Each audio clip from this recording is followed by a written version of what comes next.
2:47 in the morning, a transplant coordinator at one of the most prestigious medical centers in the American Southwest noticed something that made her blood run cold. A liver allocation that should have taken weeks to process had been approved in less than 6 hours. The recipient was not on any official waiting list. The organ had no traceable donor file, and the surgeon who authorized the transfer was the chief of surgery himself. Within hours, that phone call triggered one of the most disturbing federal investigations in modern American history. What began as a question about paperwork would soon expose a network that treated human organs not as gifts of life, but as commodities for a cartel marketplace operating in the shadows of American medicine. This is the story of how federal agents dismantled an operation that exploited the most vulnerable, corrupted one of the most trusted professions, and revealed that the line between healing and harvesting can disappear when greed meets opportunity. The investigation that would eventually bring down a celebrated surgeon did not begin in a hospital. It began in a morgue, nearly 2,000 miles from where the crimes were committed. Medical examiners in a border state had been noticing a troubling pattern for months. Bodies recovered from remote desert locations, many of them migrants who had perished during crossing attempts, were arriving with unexplained surgical incisions, clean cuts, professional work, and in several cases, missing organs. At first, investigators assumed these were isolated incidents, perhaps the work of a disturbed individual or an inexperienced medical student with access to cadavers. But when federal analysts began cross-referencing the cases, a disturbing picture emerged. The victims shared common characteristics. Many were young, most were healthy before their deaths, and none had families in the United States who would ask questions or demand investigations. The missing organs followed a pattern as well. Kidneys were the most common. Livers appeared frequently. In some cases, corneas and cardiac tissue had been removed with surgical precision that suggested not just medical training, but expertise at the highest levels. Someone with operating room experience was involved, someone who knew exactly what they were doing. Federal agents from the Department of Homeland Security began coordinating with the Federal Bureau of Investigation's Organized Crime Division. Intelligence analysts started mapping the data, looking for connections between the recovered bodies, the timing of the deaths, and any unusual activity in the medical transplant system. What they found was a trail that led directly to a hospital that had won national awards for patient care, and to a surgeon whose reputation was beyond reproach. Dr. Marcus Whitfield had spent 23 years building one of the most impressive careers in American medicine. Board certified in general surgery with additional specializations in transplant procedures, he had performed more than 4,000 successful operations. His patients included senators, corporate executives, and foreign dignitaries who flew to the United States specifically to be treated by him. Medical journals published his research. Universities invited him to lecture. Colleagues described him as a visionary, a man who saw transplant medicine not just as a specialty, but as a calling. Behind that carefully constructed image, federal investigators discovered a very different reality. Financial records obtained through sealed warrants revealed that Whitfield had received more than $12 million in deposits over a 7-year period, payments routed through shell companies registered in the Cayman Islands, Panama, and the British Virgin Islands.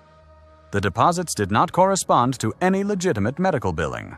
They arrived in irregular amounts at irregular intervals, following a pattern that forensic accountants recognized immediately. This was how cartel organizations paid their assets. The connection to organized crime became clearer when investigators began examining who was receiving the organs that Whitfield procured outside official channels. Several recipients were identified as high-ranking members of transnational criminal organizations, individuals who could not enter the United States legally, could not appear on any official waiting list, and could not wait years for a matching donor to become available. For them, the black market offered a solution, and Whitfield, with his access to operating rooms, medical equipment, and a network of complicit staff, became their supplier.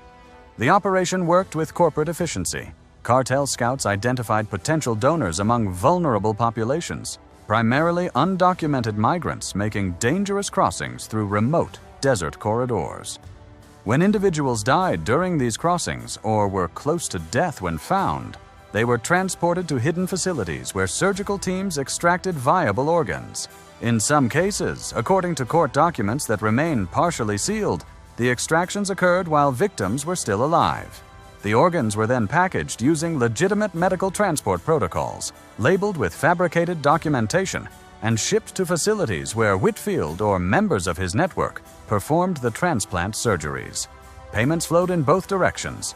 Cartel organizations paid for access to the organs. Wealthy recipients paid premium prices for operations that bypassed waiting lists that could take years, and intermediaries at every level took their share. What made this operation particularly devastating was how it exploited the desperation that exists at both ends of the transplant system. In the United States, more than 100,000 people are currently waiting for organ transplants. 17 of them die every day because matching organs are not available in time.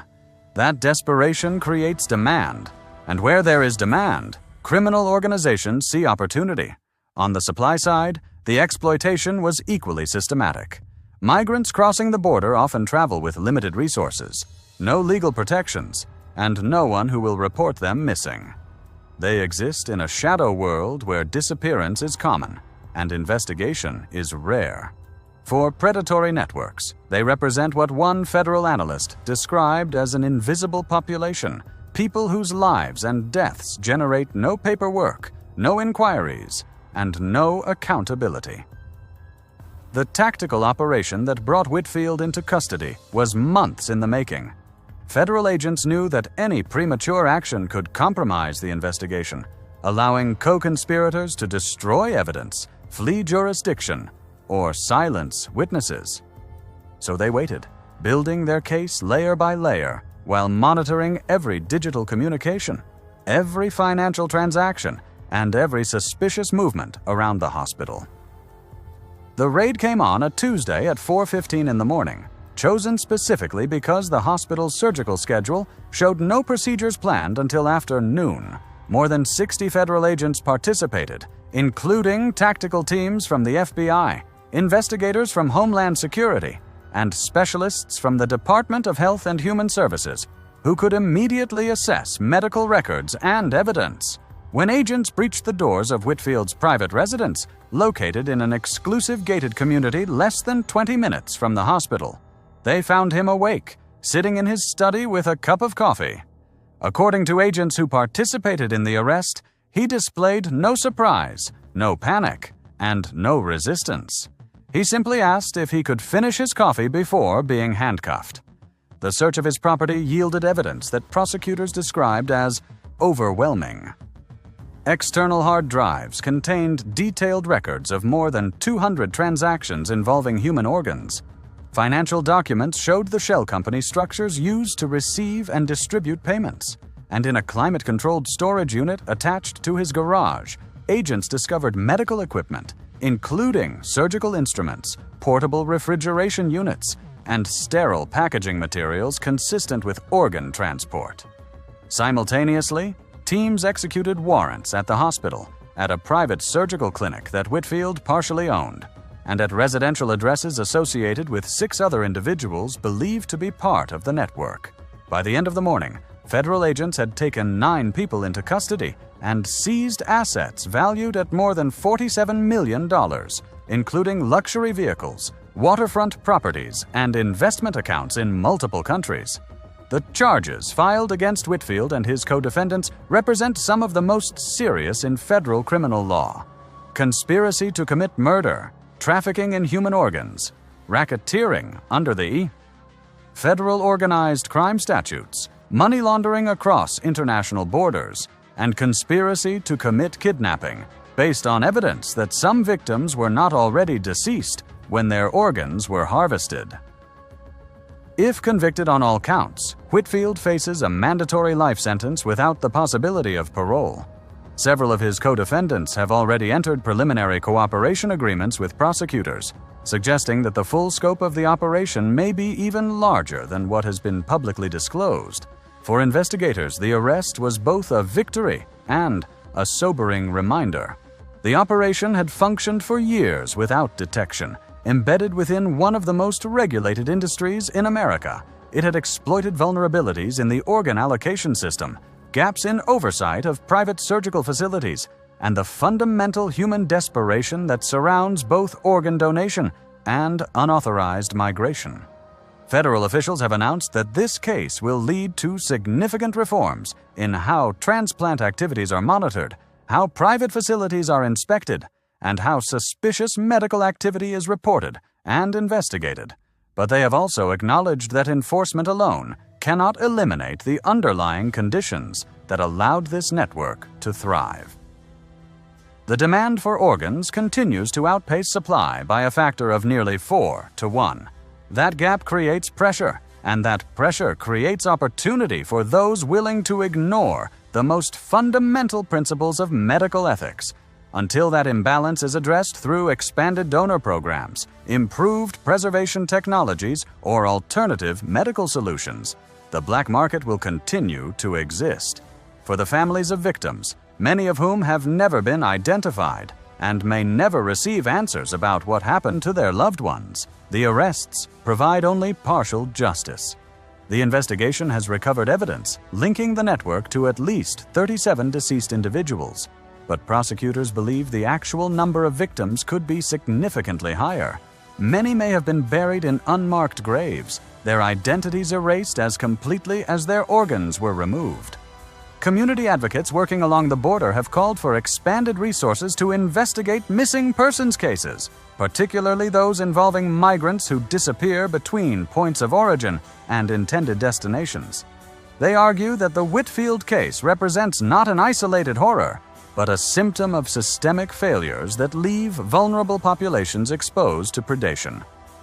The hospital where Whitfield served as chief of surgery has issued carefully worded statements expressing shock at the allegations and pledging full cooperation with investigators. Several board members have resigned.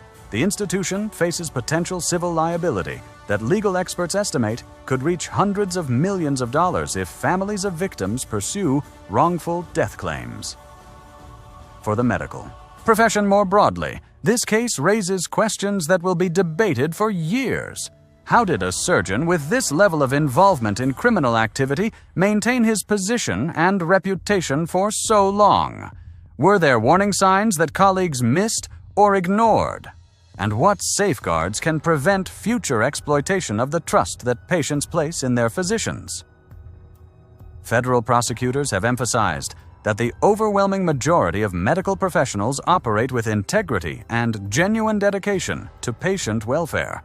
But they have also warned that criminal organizations increasingly target legitimate institutions precisely because of that trust.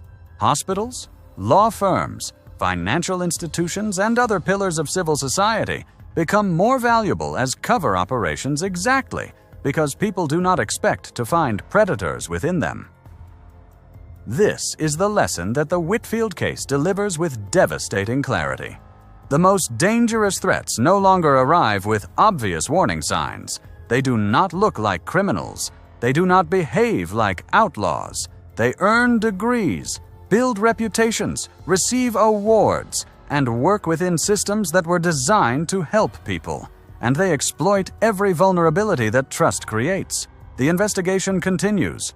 Sealed indictments suggest that additional arrests may be forthcoming, potentially including individuals in other states and other countries who facilitated transport, documentation, or financial services for the network. International cooperation with law enforcement agencies in Mexico and Central America is ongoing, focused on identifying the cartel structures that served as buyers and the infrastructure that enabled organs to cross borders. For now, the operating room where Whitfield performed hundreds of legitimate surgeries sits empty, sealed as an evidence site until forensic teams complete their analysis. The hospital has suspended its transplant program pending review. And somewhere in the desert, investigators continue searching for remains that might finally give names to the nameless and answers to families who have waited too long already. This case began with a phone call about paperwork that did not add up. It ends with a fundamental question about how America protects its most vulnerable, oversees its most trusted, and ensures that the systems designed to save lives are never again weaponized to destroy them. The answer to that question will determine whether this operation becomes an isolated chapter in criminal history, or a warning that went unheeded until the next network found its way into the shadows of American medicine, waiting quietly, patiently, for the next opportunity to exploit the gap between what people need and what the system can provide. Un saludo, hermanos y hermanas, desde el monasterio de la Luz de Nuestra Señora de Fátima. Yo voy a seguir diciendo pues lo mismo de siempre, ¿no? Pues que mucha gente me gustaría que estuviera, ¿no? Pues un poco más sabiendo cómo es esto, ¿no? Todo lo que le rodea, ¿no? Me estaba viniendo a mí de cuando hice el vídeo de los vampiros, ¿no? De aquello hace ya tiempo, la verdad, y me dejé una cosa pendiente, ¿no? Ahí en el tintero, y siempre me ha ido rondando en la mente, ¿no? A lo largo del tiempo luego. Y el caso era que haber puesto al final, ¿no? Pues que como que se lo han puesto muy fácil, ¿no? A los vampiros, ¿no? Por el tema de la sangre, ¿no? Y que mucha gente se tenía que preguntar, ¿no? ¿Quién está en los bancos de sangre, ¿no? De los diferentes hospitales a nivel, bueno, nacional, planetario, llamarlo como queráis, ¿no? Es algo que me quedé con eso. Yo quiero pensar muchas veces, ¿no? Que la gente, ¿no? Pues debiera de pensar, ¿no? Si no, no habríamos llegado donde hemos llegado, ¿no? Si la gente fuera inteligente, no pasaría muchas de las cosas que pasan, ¿no? Porque ya habríamos acabado con ellas, ¿no? Porque la gente en el momento que surge cualquier cosa, tú pones manos a la obra, lo solucionas para que no se vuelva a dar, pues se solventarían todos los problemas que tenemos, ¿no? Lo importante es tener, como siempre he dicho, líderes que se preocupen del pueblo, ¿no? Si tú tienes a gente que nunca se ha preocupado, como es el caso, ¿no? De todos estos 50 años aproximadamente, en los cuales, pues, nadie ha hecho nada absolutamente. Yo no veo que si hubieran hecho alguien algo, no habríamos llegado donde estamos. Es algo verdaderamente así, ¿no? Por eso creo que estamos en los tiempos en los cuales hay que empezar a cruzar datos, ¿no? A formar inteligencia, ¿no? Para poder, pues, desmantelar todo lo que han hecho, ¿no? Los satánicos a lo largo del tiempo, ¿no? Yo, como ya habéis visto en muchos vídeos, lo he puesto, ¿no? El tema del tráfico de órganos, ¿no? Antes siempre ha habido un poco más de picardía, ¿no? Para este tipo de situaciones, ¿no? Y cosas, ¿no? Pero es que el tráfico de órganos ha existido desde siempre, ¿no? Es una cosa que no es nueva, ¿no? Y sin embargo, ahora están aquí a tu lado y no los conocen, ¿no? Es algo verdaderamente curioso, ¿no? Cómo la criatura de Dios ha perdido facultades, ¿no? Para saber quién trabaja para el bien y quién trabaja para el mal, ¿no? Y saber cosas que me parece que creo todos tenemos esa facultad, ¿no? Para poder detectar, ¿no? Quién hace el bien y quién hace el mal, ¿no? Sin embargo, el caso no es así, ¿no? Por eso creo que estos vídeos vienen muy bien, ¿no? Para recapitular, ¿no? En nuestra vida, ¿no? ¿Qué he hecho yo para mejorar todo esto, ¿no? Y luego también creo que estos vídeos vienen muy bien también para todos aquellos que habéis estos vídeos, ¿no? Pues si habéis visto anomalías, ¿no? En los hospitales, centros médicos, etcétera, etcétera, donde os hayáis movido, pues hay medios, ¿no? Para anónimos, ¿no? Para hacer llegar a los cuerpos de seguridad del Estado, pues vuestra denuncia, ¿no? Si no queréis que bueno, las represalias, ¿no? Que siempre existen en todo este tipo de situaciones, ¿no? Porque luego siempre ya sabemos cómo funciona esto, ¿no? Eso es algo que tiene que cambiar, evidentemente, para traer el reino de Dios a la tierra. tiene que cambiar muchas cosas, ¿no? Por eso estoy en esta temporada, estoy haciendo mucho hincapié en este tipo de vídeos, ¿no? Porque todo esto es real, esto existe. Ya he dicho yo el tema de las desapariciones que existen en todos los países, el tema de las tratas de humanos a lo largo del tiempo es algo que ha estado ahí. El que no lo veáis no quiere decir que no exista. Es una cosa que me parece no sé, de mentes muy retrógradas y mucha ignorancia, ¿no? No estamos precisamente para eso, estamos como observadores, ¿no? Para traer aquí el reino de Dios y hacer del planeta un lugar mucho mejor de lo que es, de lo que ha sido siempre a lo largo de la historia. Creo que todos los que leáis la historia, pues ahí está, llena de terror y de oscuridad y de miedo, ¿no? Por lo tanto, os dejo con la meditación, ¿no? Para que penséis en todo ello, ¿no? ¿Y qué puedo hacer yo, no? Y lo suyo sería, bueno, supongo que habrá, no estoy muy informado, ¿no? De cómo se pueden llegar a hacer llegar, ¿no? A los medios de cuerpo de seguridad del Estado, ¿no? Pues algo que tú has visto, ¿no? Que es una anomalía, ¿no? Que no tenía por qué ser, ¿no? Para que, bueno, que sea totalmente anónima, ¿no? Y se pueda investigar, ¿no? Y sacar a la luz, pues, cosas que sabemos que pasan, ¿no? Como es el caso este, ¿no? Las cosas que pasan, pero bueno, esto no va a salir en los medios de comunicación, ni en los medios de prensa, ni artículos de investigación. Ya sabéis que los artículos de investigación, como eran antes, como han sido en grandes periódicos, pues creo que eso no interesa, ¿no? Y es la pregunta que creo que os tenéis que hacer todos, ¿no? ¿Por qué la labor de periodista de investigación, pues, es tan arriesgada, ¿no? Sería eso, ¿no? Y no es otro motivo que de todas estas cosas, de todo esto que pasa a lo largo del tiempo, ¿no? Esto, el mejor ejemplo que hay para todo esto es las películas que han hecho a lo largo del tiempo, ¿no? Que han hablado de muchas de estas cosas. Pero la gente se piensa bueno, que es una película, ¿no? Pero es que todo eso está basado en hechos reales. Y es lo que la gente tiene que entender y comprender.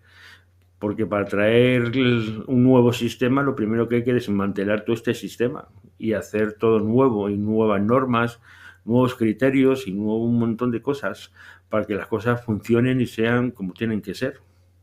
Por lo tanto, aquí me quedo. Un saludo, hermanos, del monasterio de la Luz de Nuestra Señora de Fátima.